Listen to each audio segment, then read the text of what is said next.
بسم الله الرحمن الرحيم. الواحدة المرة لما تطلع تقول على الهوا أذبح جوزي يبقى ماسكة السلاح، وعارفة إن هي اللي كسبت في الجولة الأولى والتانية. وريني بقى هتكسبي التالتة إزاي، وتربة ابنك، ولا بلوش أقول ابنك، وتربة ابنه اللي اتقهر عليه وهو كان معاه وسابه. لا تشوفي وحياة إيه مالك اللي طالعة بتقولي له أنا عايزة فلوس. طب ما انش معاكي الفلوس. فلوس ايه؟ واحدة كاتبالي مهرية منها اصل هي نفخة 3 وانا نفخة 4.5. صح. ما انتوا ما تعرفوش الا الكيد والواحدة اللي عايزة من واحدة، هو ده اللي انتوا تعرفوه في حياتكم. اتجوز ده نبحه يا بنتي. الواحدة المرة لما تطلع تقول على الهوا أذبح جوزي يبقى ماسكة السلاح، وعارفة إن هي اللي كسبت في الجولة الأولى والتانية. وريني بقى هتكسبي التالتة إزاي.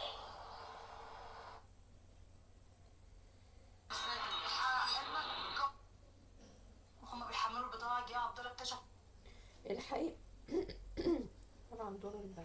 الحقيقة كنا دايما بنتكلم على توقعات ليلى عبد اللطيف. طلعت واحدة غريبة جدا على التيك توك ليها علاقة بقصة اسماعيل الليثي. طلعت من فترة قالت ان انتوا ابنكم اتقدم قربان. فين دليلك؟ مفيش دليل. وطبعا كلنا عارفين ان ابن اسماعيل الليثي توفاه الله في حادث ان هو وقع من البلكونه. بعدها حصل انفصال ما بين الاب والام، لكن مش طلاق. فزي اي بيت مصري عادي ان في انفصال ممكن يحصل. الراجل راح لمراته في عيد ميلادها، صالحها، جاب لها هدايا وصالحها وربنا يهدي الحال. تمام. الموضوع هنا فين بقى والقصه فين؟ ان هي الست طلعت في فيديو، والحقيقه الرقابه رفضوا ان احنا نعرض هذه الاشكال عندنا في القناه، وانا كمان بضم صوتي لصوتهم. بتقول لهم الرجعه دي هتكون القشه اللي اتقطمت ظهر البعير ده قبل الحادث ب3-4 ايام، والفيديو موجود وموثق. تمام. حضرتك تعرفي منين ان هي تقطم ظهر البعير؟ ده سؤال محتاجين عليه اجابه. بعد الحادث قالت انا وثقت ان دي الرجعه اللي هتقطم ظهر البعير وهو حصل، ولو انتوا عايزين تسالوني ايه اللي هيحصل فانا هقول لكم ان هو هيحصل ابنه ويروح جنبه بعد الشر طبعا. ربنا يشفيه يا رب ويعافيه ويرجع لبيته ومراته وجمهوره العظيم بكل خير وسلام. سؤالي هنا اللي محتاجه عليه اجابه، حضرتك عرفتي منين اللي انت بتقولي ان دي تصريحات خطيره جدا؟ هل ده تهديد؟ هل دي معلومه مسبقه؟ هل الحادث كان شكله ايه؟ طيب انا كده طرحت وفي انتظار الرد، وكل ثقة وإيمان إن الداخلية المصرية قايمة بدورها وأكتر. أنا هقولها بقى على الملأ يعني.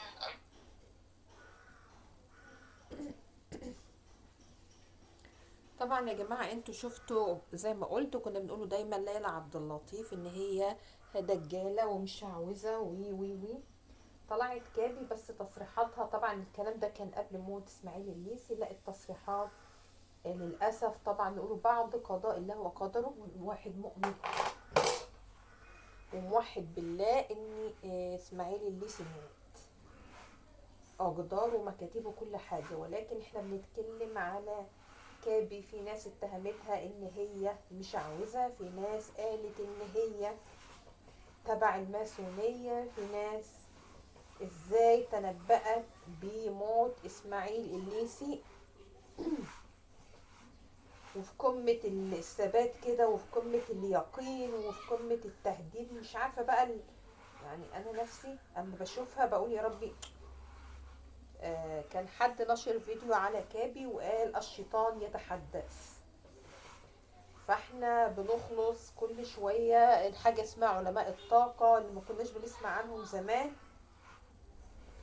علماء الطاقة، دكتورة مسار الطاقة، دكتورة الطاقة السلبية، ونلاقوها طالعة تقرا قرآن وهي مش لابسة حجاب، وهي ميكنج اب ومكياج كامل، وفاهمين انتوا الحاجات دي. فالواحد فعلا بيسأل نفسه 6000 ألف سؤال. مين كابي دي؟ وليه طلعت فجأة كده؟ وليه طبعا نقوله بعد قضاء الله وقدر، ليه الحاجات اللي قالتها اللي هو هيموت خلال ايام وانت مش هتتهني بيه، اللي هي مرات سعيد الليثي، قصدي اسماعيل الليثي. الحقيقة الواحد بقى يشك في نفسه، زمن فتن وكذب المنجمون ولو صدقوا، وكل حاجة طبعا أقدار ومكاتيب، ولكن هل فعلا موته كان مدبر، حادثة مدبرة من جهة معينة أو مش عارفة، واتهمت قبل كده مراته ان عامله له سحر او حد معين عامل له سحر وعامل له قربان وعامل له. انا بتكلم فعلا على ان ما بيعديش دلوقتي مفيش شهر او لما يطلع كلام على الجن او السحر او الاعمال او فالموضوع خد سكة، يعني الواحد بقى يعني خايف من بكرة. زمن فتن زي ما بقولوا، وزي ما الرسول عليه الصلاة والسلام قال انتشار الزنا وانتشار الفواحش. شفنا احنا البنت اللي كانت صغيرة اللي كانت بتعوم، سامعين انتوا الطير ده؟ في ناس بتتشائم منه، مش عارفة، في ناس بيقولوا بيتفائلوا بيه وفي ناس بيتشائموا منه. سامعين انتوا الصوت عامل ازاي؟ فالواحد في زمن فتن، انا مش حتة مصدقاها، انا حتة ازاي بتتكلم بالثقة دي. وفي ناس كمان ربطت بينها وبين ليلى عبد اللطيف اما قالت توقعات في واحنا داخلين على 2026 موت احد الفنانين، والموت ده هيفجع الوسط الفني. عايزه اوصل لايه؟ عايزه اوصل للواحد بقى في زمن المتاهه، زمن المتاهه زي ما قلت، زمن الفتن. بس اللي احنا مستغربينه والناس كلها مستغرباه، ازاي هي طالعه بتتكلم بمنتهى الثقه دي؟ هي دي بس اللي يعني سواء ثقه تهديد مش عارفه بقى اوصفوه زي ما توصفوه، ازاي بتتكلم بالطريقه دي؟ هل اقدار؟ طبعا اقدار ومكاتيبه ومؤمنين موحدين بالله، بس الثقه اللي هي بتتكلم بيها دي يعني. وفعلا كابي تصدرت، لو تاخدوا بالكم ادخلوا على جوجل هتلاقيها تصدرت الترند او تصدرت البحث على جوجل انت كده، كابي وتوقعاتها الغريبة وطلعت منين كابي دي فجأة كده، وفاهمين يعني ما كانش حد يسمع عنها. كنا دايما نقول توقعات ليلى عبد اللطيف، لكن كابي ظهرت فجأة كده على السطح. زي ما قلت الثقة اللي هي بتتكلم بيها دي، ودعوات كتيرة على السوشيال ميديا ان احنا نقبض عليها عشان النماذج اللي زي دي طبعا بتعمل فتنة وبتعمل جو توتر. وللأسف الشديد في ناس كتيرة قوي بتكون متابعاها، فاهميني؟ فبتعمل فتنة وبتعمل، خصوصا لو حد شاب. في ناس قالت ان هي ليها علاقة زي ما قلت بالماسونية، هل ده صح هل ده غلط؟ الواحد زي ما بقول بقينا زمن فتن، زمن حقد وغباء وغل هو اللي بيحركنا ان حد يروح يعمل لحد سحر او ارجع طبعا تاني اقول وما هم بضرنا به من احد الا باذن الله واقدار ومكاتيب. بس انا بتكلم على نقطة ان حد كده يفتح لايف ويطلع بكل ثقة كده قدام الملايين ويقول حاجة زي دي. هي دي بس النقطة اللي هي، بصوا يا رعباني ورعبة كتير، مش انا لوحدي، ان حد يطلع بمنتهى الثقة ويتكلم ويفهمني انتوا الحتة دي، يتكلم ويهدد هي دي النقطة اللي رابكة الكل. ان دلوقتي اللي السوشيال ميديا بقت زي ما بقول علني، تطلعي علني وبتهددي علني وبتقولي رأيك علني. طب فين المباحث الانترنت؟ فين ليه الناس بتتكلم بالثقة دي برضو؟ ما هي دي النقطة اللي برضك يعني الناس كلها بتسأل عنها. وانا واحده من الناس اقول ايه تطلع، احنا كل ما نقوله بلاش ليلى عبد اللطيف يطلع لنا 100,000 ليلى عبد اللطيف. فاهمين انتوا في النقطه دي؟ فالمفروض بقى الواحد عايش زي ما قلت في زمن، يعني يا ترى بكره هيحصل ايه. الواحد بقى يقوم من النوم خايف يفتح النت، والله العظيم انا بقوم خايف، او بمعنى اصح الواحد نفسيته تعبت من اللي بيشوفه ومن اللي بيسمعه. كل شويه قتل، اغتصاب، زنا، سرقه اعضاء، مش عارفه. بص لقينا دخلنا في مواويل ما كناش بنسمع عنها حاجه زمان، او فين وفين لما نسمع قضيه وكانت بتهز الراي العام، وازاي حد مثلا اغتصب حد، ازاي حد قتل حد. فاهمين انتوا النقطه دي؟ دلوقتي لو احنا مثلا عملنا تقرير او نقوله نسبة وتناسب كده عن اللي بيحصل ده،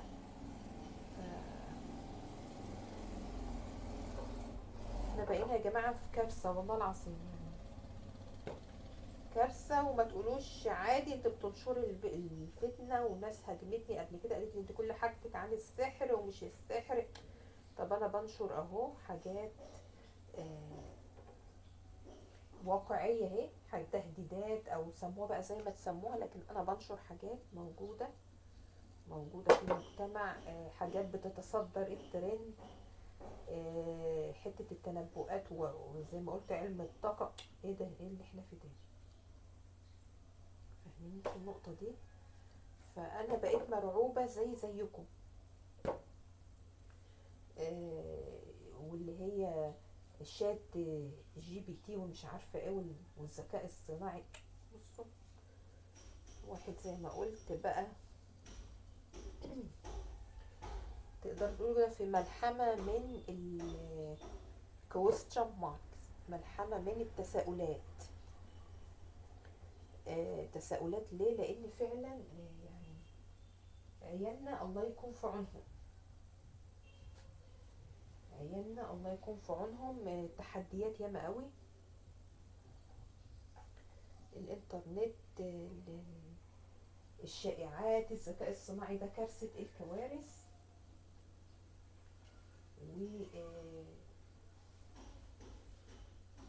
حاجات اللي بتتصدر جوجل، حاجات يعني خطيرة خطيرة، والواحد مش عارف يصدقها ولا يرفضها. يعني انتوا فاهمين الصراع اللي هو بين الايه، بين العقل والمنطق والدين فالواحد في متاهة، الواحد فعلا في متاهة. فربنا يثبتنا، ربنا يصبر الأجيال اللي جاية دي. أكيد في مطالبات ياما زي ما قلت إن مباحث الإنترنت تعين ناس، حاجات تعين ناس زي دي من حياتنا، عشان دي بتعمل فتنة في المجتمع ونشر الفسوق والفجور والمعلومات الكاذبة أو الكاذبة. هسيبكم أنا بقى أقعد كده إيه، الجلاش أقطعه حتت صغيرة، وما بين كل طبقة والتانية طبعا سمنة. انا عايزاه بس حد يكلمني في التعليقات يا جماعة، ليه اللي بيحصل ده او ايه ده؟ مين كابي ولا مين غيرها، ولا حد بيمولها، ولا بتعمل فتنة في المجتمع، ولا ايه يعني؟ ليه بيطلع كده كل فترة حد كده ونقوله واختفى ويرجع غيره؟ يعني فاهمين انتوا حتة ان بيختفي حد ويرجع حد تاني، بيختفي حد ودي النقطة اللي انا بتكلم عنها. فاهميني؟ عشان بس الفيديو ما طولش. ليه مش كابي بس، لا ده كابي وغير كابي. نقولوا كابي هتتقبض عليها، بيطلع غيرها. مين اللي بيطلعها؟ زي ما قلت حد مسؤول عن اللي بيحصل ده. انا نفسي ما بقتش فاهمه حاجه. الواحد بقى عايش في دنيا المتاهه. سيبكم انا بقى اقفل واقعد اكل الجلاش عشان ما ينشفش مني اهي.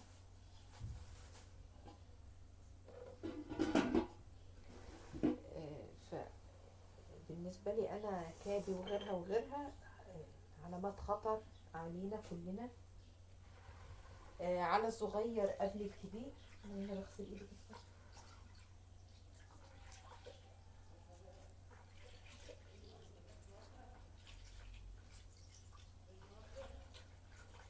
علامات استفهام، زمن فتن، ربنا يرحمنا برحمته الواسعة. لا إله إلا أنت سبحانك إني كنت من الظالمين، ولا حول ولا قوة إلا بالله العلي العظيم.